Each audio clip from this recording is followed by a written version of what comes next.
Let's have a quick look at the historical perspective of sustainable reporting.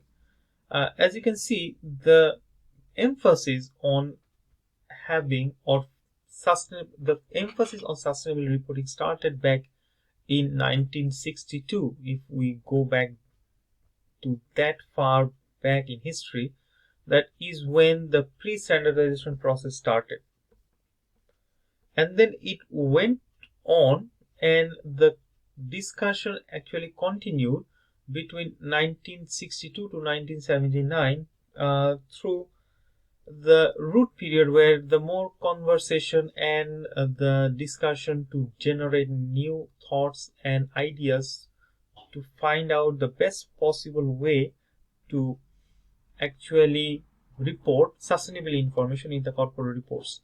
Now, during 1980 and 1988, the theoretical foundation actually came into effect. As one of the key emphases we need to make is on the Brundtland report in 1987, published by the World Commission on Environment and Development, which played a crucial role in elevating sustainability to the global agenda.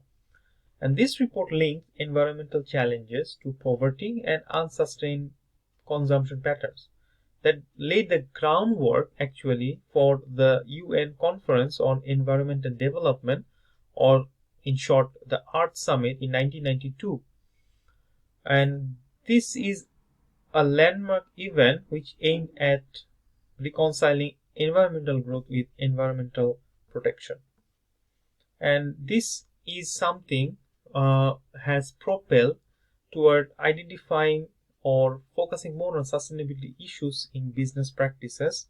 And finally, in 1997, Finland was the first country to introduce mandatory sustainability reporting legislation.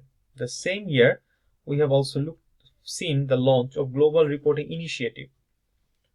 Now, recently in 2010, we witnessed the International Integrated Reporting Council (IIRC), which established the global accepted framework for integrated reporting, which focused more on integrating environmental, social, and governance issues within corporate financial reports.